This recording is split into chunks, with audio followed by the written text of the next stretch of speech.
मैं हूं अशोक पांडे और आप देख रहे हैं राज्य 24 न्यूज।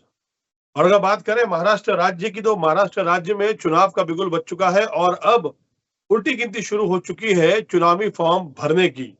जहां नॉमिनेशन को लेकर के लगातार नेता हैं जो पूरी तरह से उत्साहित हैं और अपने अपने इलाकों में एबी फॉर्म या फिर अपने इंडिविजुअल फॉर्म, यानी कि अगर अपक्ष की बात करें तो अपक्ष के तौर पे नॉमिनेशन भर रहे हैं। तो वहीं महाराष्ट्र में मुंबई से जुड़े मीरा रोड का इलाका इन दिनों सुर्खियों में है। और सुर्खियों की वजह भी कुछ खास है, क्योंकि इस इलाके के वर्तमान विधायक नरेंद्र मेहता को पहले तो बीजेपी ने टिकट दिया नहीं, अब तक अनाउंसमेंट किया नहीं है। लेकिन उसके बावजूद नरेंद्र मेहता पहुंचते हैं और पहुंचने के बाद में अपना नामांकन दाखिल कर देते हैं। यही नहीं, नामांकन भरने के दौरान बाकायदा नरेंद्र मेहता बीजेपी का झंडा भी साथ में लेकर के गए थे। अब प्रश्न ये भी उठता है कि नरेंद्र मेहता क्या वाकई में बीजेपी से जुड़ने के बाद में बीजेपी के नाम पर नामांकन किया है उन्होंने, या अपक्ष के तौर पर अपना नामांकन भरा है। तो वही दूसरी ओर अगर बात करें तो वर्तमान विधायिका गीता जैन भी पूरी तैयारी में है और उनको भी शिंदे गढ़ की तरफ से किसी प्रकार की कोई अनुमति मिलने की अब तक सूचना नहीं मिली। लेकिन इसके बाद भी गीता जैन जाती हैं और जाकर के अपक्ष अपने नाम पर जाकर के चुनाव का नॉमिनेशन फॉर्म भर के आती हैं। तो वही अरुण कदम जो है वो अपना एक अलग ही रूप रंग में दिखाई दे रहे हैं। अरुण कदम जो पहले मनसे से जुड़े हुए थे और मीरा भाईंदर के दिग्गज नेता जाने जाते हैं, उन्होंने भी जाकर के अपना नॉमिनेशन फॉर्म भर दिया है। तो वही अगर बात करें तो लंबे समय तक लोगों के बीच में चर्चा का विषय नहीं बने रहने वाले कांग्रेसी नेता मुजफ्फर हुसैन भी जाकर के आज अपना नॉमिनेशन फॉर्म भर के आए हैं। लेकिन देखना यह है कि हर चार के चारों उम्मीदवार जो है वो अपने जीत का दावा कर रहे हैं, लेकिन ये जीत जो है किसके सर पे आकर के ताज के तौर पर सजती है। अब देखना यह है कि जैसे आज ये रैली निकली है, तो शुरुआत करते हैं कई रैलियों के साथ में, कई समर्थकों के साथ में जो है नेता पहुंचे और पहुंचने के बाद में अपना नामांकन दाखिल किया। तो इस नामांकन के दौर में सबसे पहले शुरुआत करते हैं अरुण कदम की और दिखाते हैं कि नामांकन दाखिल करने के बाद जब पत्रकारों ने उनसे पूछा कि आपके क्या मुद्दे हैं और किन मुद्दों पे आप चुनाव लड़ रहे हैं, तो देखिए अरुण कदम ने इस पूरे मामले को लेकर के क्या कहा। वो खर्चा करना 145 अपक्ष उमेदवारी अर्ज भरला आहे आणि इलेक्शन निवडणूक लढवत आहे. कोई बोलेगा नहीं. अभी नरेंद्र मेहता काय एजेंडा असणार आहे तुमचा? विधानसभा निवडणूक लढवतात तुम्ही. एजेंडा आज आहे की आज विधानसभा क्षेत्र वेगळे होऊन 3 निवडणुका झाली, 4थी निवडणूक आहे. पण आज ही मीरा भाईंदरच्या मूलभूत गरजा जशाच्या तशा आहेत, कुठल्या तर नाहीत पण अजून जटिल झालेल्या आहेत. या सर्व समस्या सोडवण्यासाठी इलेक्शन इतकीशी निवडणूक जी आहे मतदान करायला हेच दाखवणार ना की तुम्हाला तुमच्या या मूलभूत गरजा अजून ज्या अपूर्ण आहेत. जसं पाण्याचा विषय आहे, कचऱ्याचा डम्पिंगचा विषय आहे, शाळांचे विषय आहे, रस्त्यांचे विषय आहेत, आरोग्याचा विषय आहे, हॉस्पिटलचा विषय आहे. हे सगळे प्रश्न आहेत तसेच्या तसे अजून अनुत्तरित आहेत, अर्धवट आहेत. ते पूर्ण करण्यासाठी निवडणूक लढवतात आणि जनतेचं मला समर्थन है. भाई क्या कहेंगे, आज आप नॉमिनेशन फॉर्म दाखिल करने के लिए तहसीलदार कार्यालय पहुंचे? हाँ, विधानसभा मुझे कॉन्टेस्ट करना है, इसलिए मैं ये तहसीलदार कार्यालय आया हूँ. मुझे फॉर्म भरा है और मैं इलेक्शन लड़ रहा हूँ. क्या मुद्दे रहेंगे आपके चुनाव में? सबसे पहला तो पानी की किल्लत है, हॉस्पिटल्स है, डंपिंग ग्राउंड है, शिक्षा का विषय है. यहाँ पर कोई सुविधा नहीं है शिक्षा के लिए, रास्ते अधूरे हैं, ट्रैफिक की समस्या है, टैक्स डबल हुआ है, पानी का बिल ज़्यादा आ रहा है. तो सब समस्या है. इलेक्शन लड़ रहा हूँ. और जो अपने यहाँ जो जाके मुझे लेके आए स्लम्स एरिया है, उसमें जो टॉयलेट की व्यवस्था है, बहुत महिलाओं को बहुत परेशानी हो रही है. ये बहुत शर्म की बात है. अपन नारी बढ़ाओ नारी बचाओ की जो नारी के लिए सुरक्षा देने की व्यवस्था कर रहा है, लेकिन उनकी जो प्राथमिक तो ये सुना आपने किस तरह से अरुण कदम जो पहले मनसे यानी कि महाराष्ट्र नवनिर्माण सेना के कार्यकर्ता थे और अध्यक्ष भी रहे हैं, खासकर मीरा भाईंदर जिले के जो शहर के।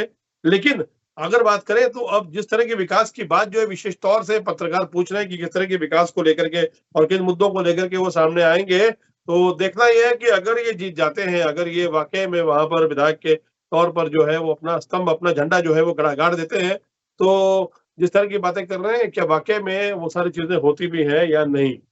आगे बढ़ते हैं। इन चार में से एक दिग्गज को तो आपने सुन लिया, लेकिन अगर दूसरे दिग्गज की बात करें तो दूसरे दिग्गज है मुजफ्फर हुसैन, जो कांग्रेस से अब 145 विधानसभा क्षेत्र मीरा भाईंदर में चुनाव लड़ने की तैयारी में है और बाकायदा उन्होंने आज नामांकन भी अपना जो है जाकर के दाखिल कर दिया है। अब देखना यह है कि लंबे समय से मुजफ्फर हुसैन जो कि लोगों के बीच में नहीं आते थे, कहीं भी मुलाकात नहीं करते थे, अचानक चुनाव आने के बाद में घर से बाहर तो निकल करके आए हैं, लोगों से मिल भी रहे हैं और जो है चुनावी इस दंगल में पूरी तरह से अपनी दावेदारी भी पेश कर चुके हैं। लेकिन देखना यह है कि अब ये चुनावी दंगल के दौरान लोगों के बीच में कैसे जाते हैं, क्या बातचीत करते हैं और किस तरह के मुद्दों को लेकर के वह अपने क्षेत्र के लोगों से बातचीत करेंगे। हालांकि आज जब पत्रकारों ने मुजफ्फर हुसैन से बातचीत की तो कई मुद्दों को लेकर के जवाब मांगा है उन्होंने हर बात पे कहा है कि अब जो लोग नेता थे या जो विधायक थे या विधायिका थी, जो उन्होंने अपने कार्यकाल में किया है उसको लेकर के जवाब दो। लेकिन अब यह भी प्रश्न सामने आ रहा है कि मुजफ्फर हुसैन, जब तक आप चुनाव नहीं आया था तो आप कहाँ थे और कितना लोगों के बीच में सक्रिय थे, इसको लेकर के भी आप जवाब दो। तो आइए सुनाते हैं जवाबदेही की बात को लेकर के कि मुजफ्फर हुसैन ने आज पत्रकारों को संबोधित करते हुए क्या क्या कहा। भाईंदर वेस्ट में और ईस्ट में एक प्लेग्राउंड नया नहीं बना, लोग बोल रहे हैं जवाब दो। चुनाव लड़ते हुए 145 में और काम बताते हो 146 का, आप चुनाव 145 में लड़ रहे हो। Bhayandar waste, Rai Morva Murdha Uttan, Bhayandar east, cabin road, Jessal park, RNP park, Narmada Nagar, इन परिस्थितियों में क्या बदलाव किया आपने 10 साल में, इसका जवाब दो। मीरा रोड में शांति नगर के गार्डन प्लेग्राउंड नगर पालिका महापालिका के ताबे में थे, आपने बिल्डर को वापस दे दिया, क्यों दिया, जवाब दो। पेनकरपाड़े में मार्केट बनाया आपने, रास्ते नहीं बनाए, क्यों नहीं बनाया, जवाब दो। पानी के लिए आश्वासन दिया 2019 में पानी आएगा, क्यों नहीं आया, जवाब दो। मेट्रो 2019 में आने वाली थी, क्यों नहीं आई, जवाब दो। रास्ते के लिए 22 करोड़ रुपए रिपेयरिंग के लिए पैसा खर्चा किया, उसमें भ्रष्टाचार हुआ, कौन है जिम्मेदार, इसका जवाब दो। जनता इस शहर में 10 साल की जो आपको ताकत दी, जनता ने जनता के प्रश्न छुड़ाने के लिए, और आपने वो काम नहीं किया, इसका समाज जनता आज सवाल पूछ रही है। और वही ताकत है जो आज हमारे साथ नॉमिनेशन भरने के लिए आई। मुजफ्फर साहब, आज हम जो यहाँ पर मेट्रो का काम होता हुआ देख रहे हैं, सीसी रोड के काम होते हुए देख रहे हैं, तो ये कौन से कार्यकाल में काम चल रहे हैं? 10 साल में क्या हुआ? 2019 में आदरणीय मुख्यमंत्री फडणवीस जी ने कहा था 2017 में 2019 में मेट्रो चालू हो जाएगी, 2024 हो गया है, अभी तक काम पूरा नहीं हुआ, उसका जवाब दो। थैंक यू, धन्यवाद। तो ये देखा आपने, तो ये है मुजफ्फर हुसैन जो पिछले 10 साल तक जो है वो राजनीति में सक्रिय नहीं थे और अब जवाब मांग रहे हैं।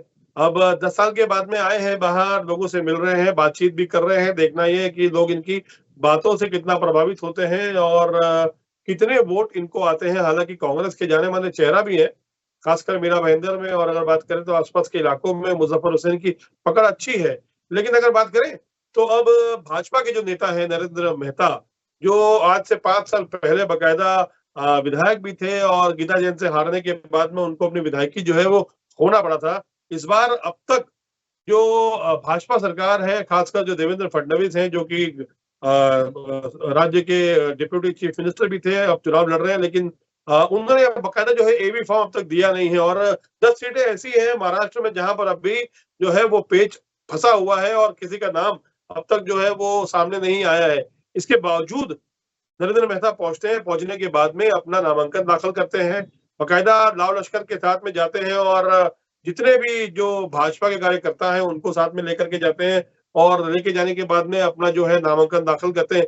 ये आप जो दृश्य देख रहे हैं, ये मुजफ्फर हुसैन की रैली की है और क्योंकि हमने सारी रैलीज का जो है वीडियो लेके रखा है और हम दिखा रहे हैं आपको।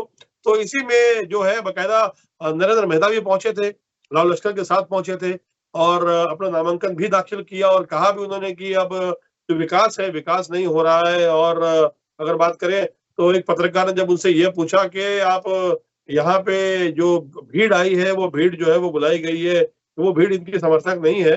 तो नरेंद्र मेहता ने पत्रकार से पूछा, क्या आप मेरी बात कर रहे हैं? खैर, नेता अक्सर ऐसी बातें करते हैं। ये देखिए स्क्रीन पे आपको दिख रहे हैं नरेंद्र मेहता हैं और जो कि नामांकन भरने जा रहे हैं।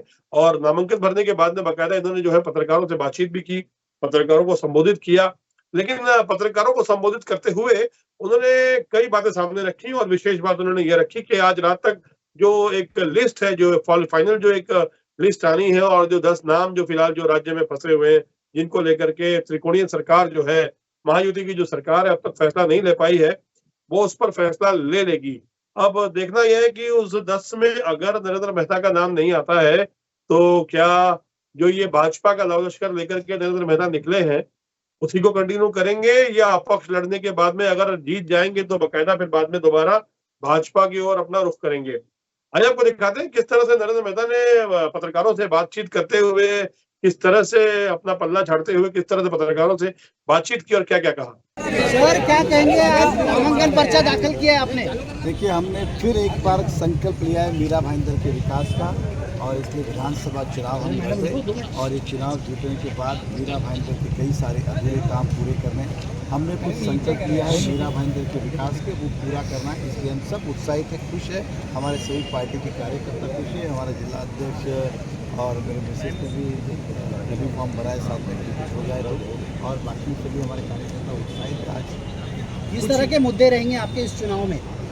खाली विकास का मुद्दा, क्योंकि जनता आज विकास को मिस करी कि 5 साल में जिस तरह से मीरा भाईंदर हमारा पीछे गया, कोई नया काम नहीं हुआ, बड़े काम नहीं हुए, तो जनता भी यही चाहती है कि हम वापस आए और इस शहर को गतिशील करें और विकास करें। इसलिए हमारा एक ही मुद्दा है, संकल्प मीरा भाईंदर के विकास का। सर अभी तक भारतीय जनता पार्टी ने टिकट फाइनल नहीं किया है, इस पर क्या कहेंगे? नहीं, फाइनली आ जाएगा, चिंता मत। सर कुछ लोगों ने आज रैली निकाल के बताने की कोशिश की कि बहुत ज़्यादा समर्थन है, लेकिन वहीं पे आरोप लग रहा है कि भाड़े की लोग थे। देखिए, इसकी हमारी बात करें, नहीं हम कभी भाड़े के लोग आपके विरोधी विरोधी क्या कहते हैं, देखिए वो उनका विषय, मैं उनके लिए क्यों अपना समय बर्बाद करूँ, वो जाने।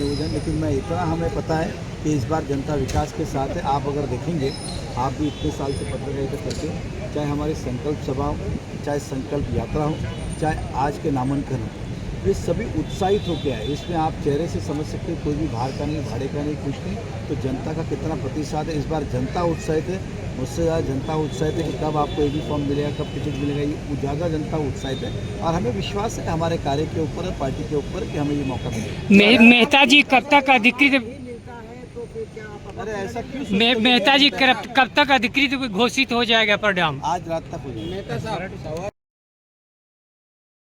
तो सुना आपने किस तरह से नरेंद्र मेहता कह रहे हैं कि तैयारी में है और चुनाव जीतेंगे। अब आपको दिखाते हैं 3 दिग्गजों के बाद में मौजूदा विधायिका यानी गीता जैन के बारे में। गीता जैन भी लाल लश्कर के साथ निकली, उनके साथ में भी बाकायदा अगर बात करें तो भाजपा के झंडे भी थे, शिवसेना के झंडे भी थे, उनके साथ में उनके समर्थक भी थे और पहुंच करके बाकायदा नामांकन जो है उन्होंने भी आज दाखिल कर दिया। लेकिन प्रश्न ये उठता है कि अब नामांकन दाखिल करने के बाद में क्या उनको वाकई में भाजपा से, शिवसेना शिंदे गुट से या किसी और पार्टी से उनको एबी फॉर्म मिलेगा और उसके बाद में वो बाकायदा दावा करेंगे कि वो कौन सी पार्टी के लिए लड़ रही हैं, या उनके साथ भी ये परिस्थिति होगी कि वो अब अपक्ष ही लड़ेंगी जैसे कि वो पिछली बार लड़ी थी। आप देख सकते हैं तस्वीरों में किस तरह से वो लोगों के बीच में है और बाकायदा एबी फॉर्म भरने के लिए निकली भी हैं और बाकायदा फॉर्म जो है भर भी रही है। लेकिन प्रश्न यही उठता है कि जिस तरह से एक के बाद एक मीरा रोड की राजनीति में यह बदलाव देखने को मिला है और इतिहास भी रहा है मीरा रोड की राजनीति का। कहा जाता है कि मीरा रोड में कोई भी विधायक हो या विधायिका हो, वो एक के बाद एक 2 टर्म अपने पूरे नहीं करता। अब जैसे कि यही बात करें, गिलबर्ट मेंडोजा से जो शुरुआत हुई थी सफर की, उसके बाद में नरेंद्र मेहता आए और कई लोग आए एक के बाद एक। अब विधायिका गीता जैन भी है। अब देखना यह है कि क्या इस बार गीता जैन जीत करके दोबारा ये जो है अपना जो है विधायकी की जो कुर्सी है वो हासिल कर पाती हैं, या ये बाजी जो है मुजफ्फर हुसैन या नरेंद्र मेहता जो है वो मार देते हैं। लेकिन कहीं ना कहीं पर मीरा रोड की राजनीति अपने आप में दिलचस्प है और आने वाले दिनों में देखना यह है कि ये दिग्गज कितनों तक पहुंचते हैं, कितने वोटरों को लुभाते हैं और कितना वोट हासिल कर पाते हैं। क्योंकि इसके अलावा अगर बात करें तो अगर चर्चा करें और अरुण कदम की अगर बात करें तो अरुण कदम भी एक छोटा मोटा नाम खासतौर से मेरा रोड का नहीं है, ये बड़ा नाम है। क्योंकि अगर बात करें तो मनसे में रहते हुए उन्होंने कई ऐसे काम किए हैं जिसकी सराहना लोग आज भी करते हैं। अगर बात करें टोल नाके के मामले की, तो टोल नाके के मामले को लेकर के भी उन्होंने काफी हद तक जो है वो अपना योगदान दिया था। अब देखना यह है कि किस तरह से ये पूरा मामला चलेगा और बहुत जल्द जब चुनाव होंगे, चुनाव होने के बाद में नतीजे आएंगे तो वो किसके पक्ष में आते हैं और किसके सर पर कामयाबी का ताज बैठता है। देश दुनिया की और भी खबरों के लिए आप देखते रहिए राज्य 24 न्यूज चैनल।